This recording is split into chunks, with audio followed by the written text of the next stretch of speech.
So let's talk money then. Mary Holm is here. Hi, Mary. Hi, Jesse. Lots of numbers in our chat today, but actually you're keen to focus on the message behind the numbers. Yes, I am. In fact, while I've been waiting to talk to you, I've crossed a few of the numbers off because I think it's a bit hard for people to absorb too many numbers on the radio. But the numbers are really just to illustrate some basic points. So I hope that's what really gets through at the end of it all. Yeah, yes, please. And so it's all about KiwiSaver and how much difference a sort of change in saving habits might make.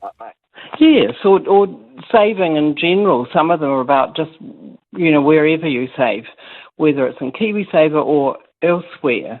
So shall I give you the first example, which is one that you often see in the media, where we've got, say, one person, and I chose for these two people's names Sam and Robin, so they were both not gendered. I thought that was safer.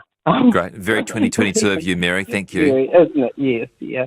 So we've got Sam saving $2,000 a year, and Sam is earning 8% a year on that, which is actually too high, really. It's very hard in any investment to assume that. That's after fees and tax. But anyway. Yeah, well, it was looking good for a few years there, Mary, but maybe this year might sound a bit unrealistic. It might. But anyway, so we've got Sam saving $2,000 a year at 8% from age 21 to age 31. And then Sam stopped saving. So Sam has put in $2,000 a year for 10 years, and he or she or they have saved $20,000. They put in $20,000, $2,000 a year for 10 years. And then they stop saving. So at 31 years old, they stop saving. They just leave the money that's in there to accumulate. And by the time they get to 65, they've got $430,000. So they've got nearly $500,000 after they've saved just $20,000 when they were young. Wow. Which is incredible, the growth in that. Yeah. So we've got Sam here, and then meanwhile we've got Robin. And Robin doesn't start saving until they are 31 and continues until age 65. So the second person is saving for 35 years going through. And so they're saving $2,000 a year. So their total savings are $70,000. They put $70,000 in. And at 65, they've got $345,000. Hang on a second. What? But over $250,000. Yeah. Can that be right? Why wouldn't it be? Well, so this guy's only been... you've really screwed us up not choosing a gender, Mary. I'm going to... So Sam has saved for 10 years... And he's got $430,000 by 65, and Robin has saved for 35 years and has only $345,000. That's right. That's and the extraordinary thing is, you see, that Sam did it from age 21 to 31, and then that money just sat there for the next 35 years. No, sorry, didn't sit there. Kept on accumulating returns, but Sam wasn't putting any more in, whereas Robin started only 10 years later and then saved for all those years all the way through, but didn't ever accumulate as much. It's the power of having money in for the long term that makes a huge difference. And I was just thinking, actually, that happened to me because I lived in America and I was in the equivalent of KiwiSaver and left there in the mid-'80s. And so I I was allowed at that point to take the money out of it was called an IRA, and I put it in an index fund and just left it there, did nothing more to it, and it's grown a heck of a lot. Yeah. Just leaving money sitting in there, if you've got a few decades for it to sit there, and it's been quite a few in my case, it really does grow to an extraordinary extent. So the lesson is? Yeah, the lesson is really that you start young. It's really a good idea, and I realise that a lot of the listeners are going to say, well, it's too late for me, but even if they start now, whatever their age, even if they're 60 and they're just saving till they're 65, it's still better to start at 60 than at 61. It really does make a difference. And a lot of people will know the young ones too, who they, children, grandchildren, nieces, nephews, etc., encourage them to get in early because it makes an extraordinary difference. But I've always thought that example, which, as I say, you see sort of variations on it in ads and things around the place, it's a bit unrealistic, really, because someone who's as good a saver as Sam, getting going at 21, is probably not going to stop at 31. They're going to keep going.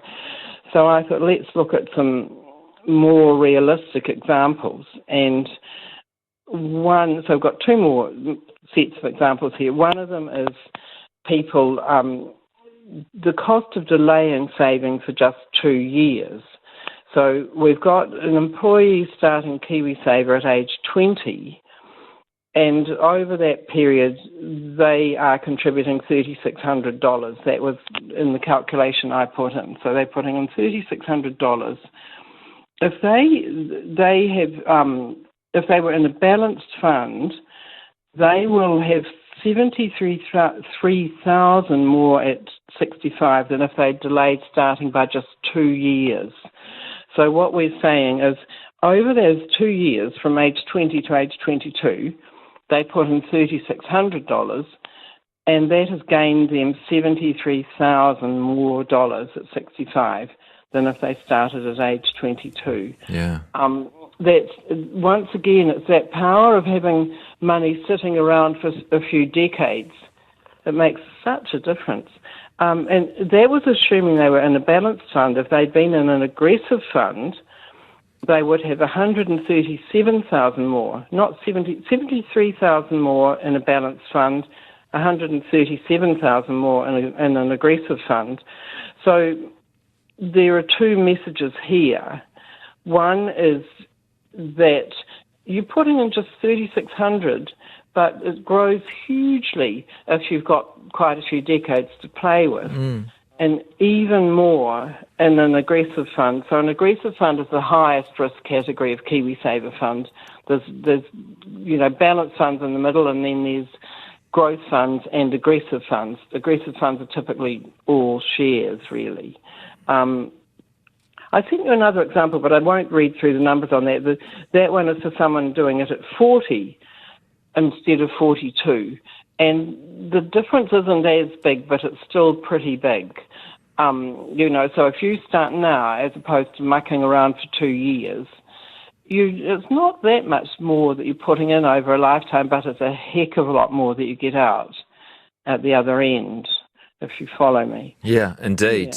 Yeah. Okay, some great examples there. So that's both of those, or all those examples so far are of starting earlier, whether it's 10 years earlier or 2 years earlier. It makes a difference, big difference. And then and then changing your KiwiSaver contributions. And I might just pause you here because we've got a really interesting text through, which sort of plays into this a little bit. I'll make you think on your feet. As always, if it gets too hard, you can bail. But Lawrence writes, if an employer gave me a 3% pay increase, was it a good idea to instead request that they make it as an extra 3% KiwiSaver contribution? The company is not out of pocket, and I get a 3% tax-free wage increase, even though I can't spend it. There's limitations on when you can access it.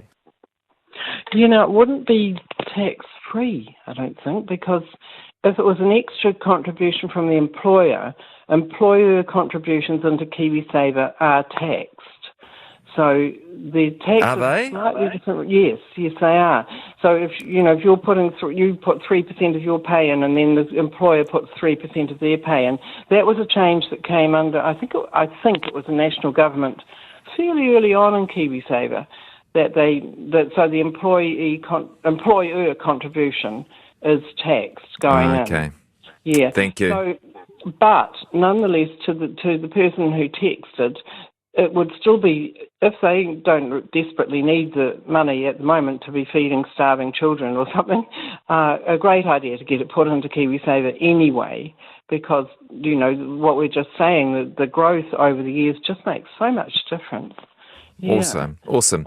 Okay, so back to the example you were going to give, and that's about changing your KiwiSaver contributions.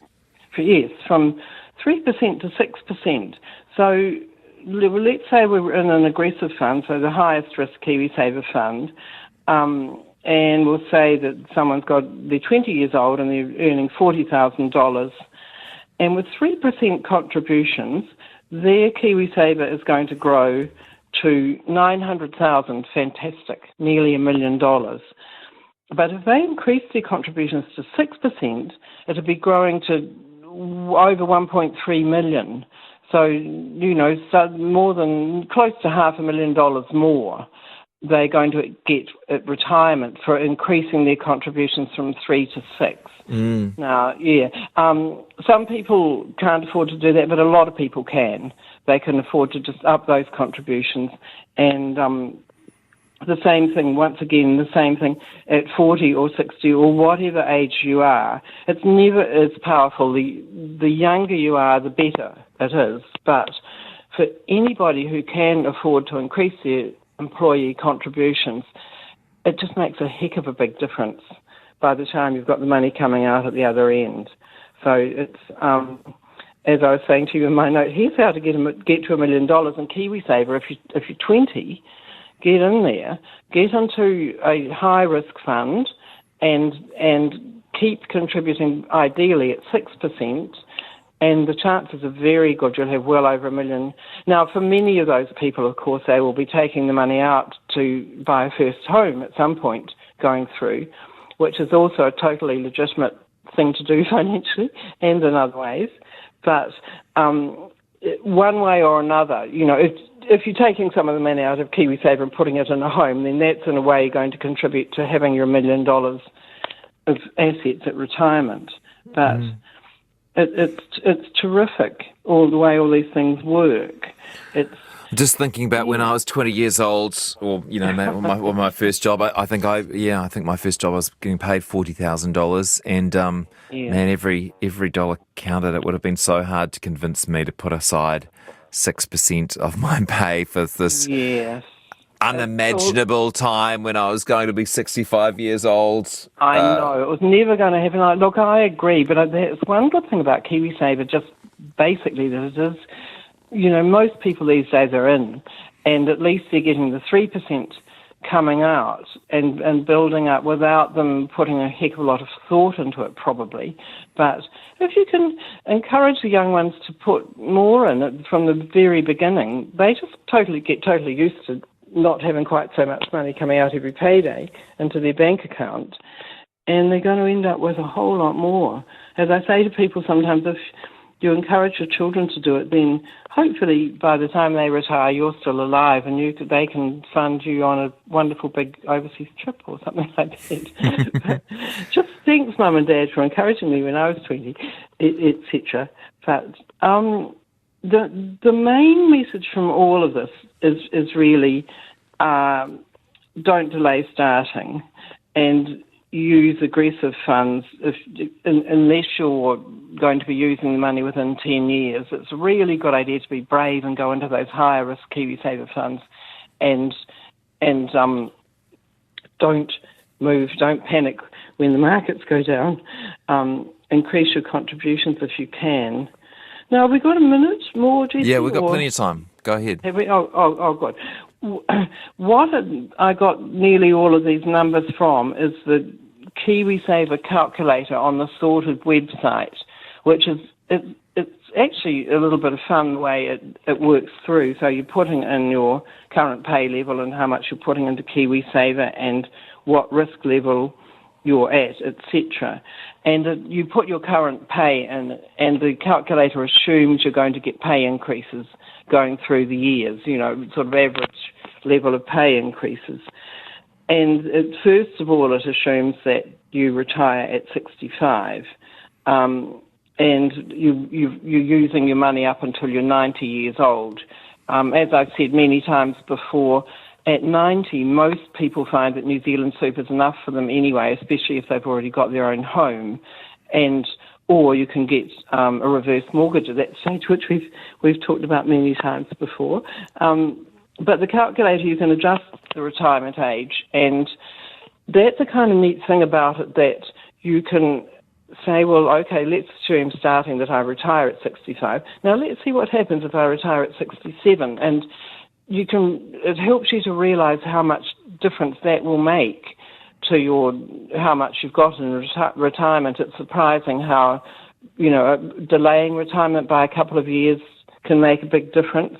Mm. And you can play around with the calculator. One other thing to note with that calculator is that if you don't adjust it at all, it adjusts the results for inflation. And so if it says you're going to retire with $200,000, that's what $200,000 would buy today. So they've already sort of adjusted it for inflation.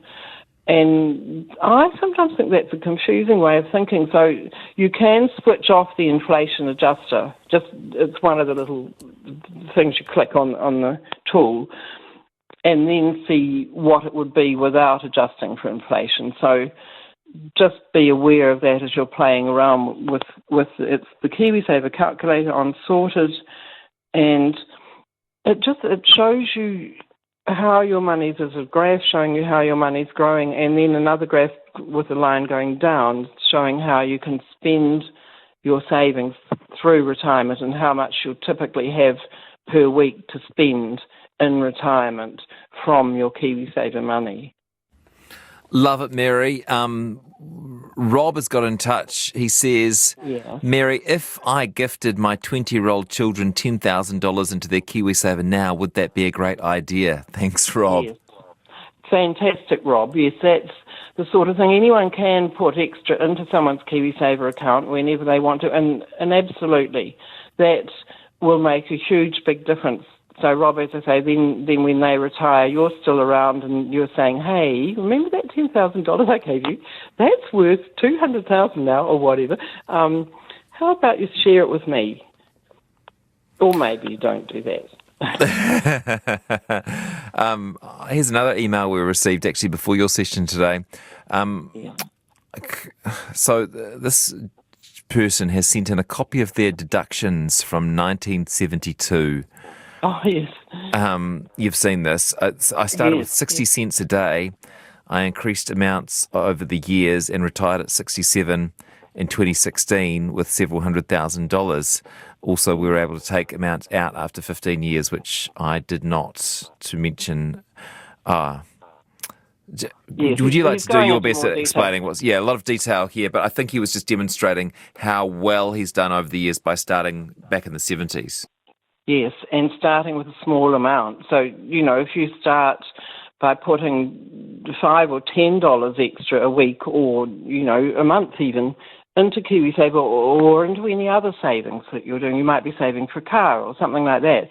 Just start out quite small if you're thinking you can't really manage, and just gradually increase it you start with $1 and increase it to $2, or start with 10 and increase it to 15 and then 20 each week or each month.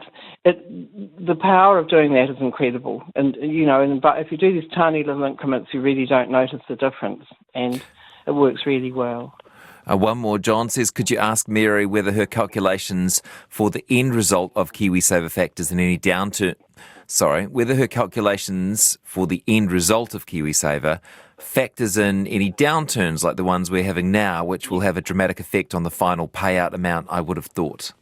Great question, John. And of course it does. Yes, it does.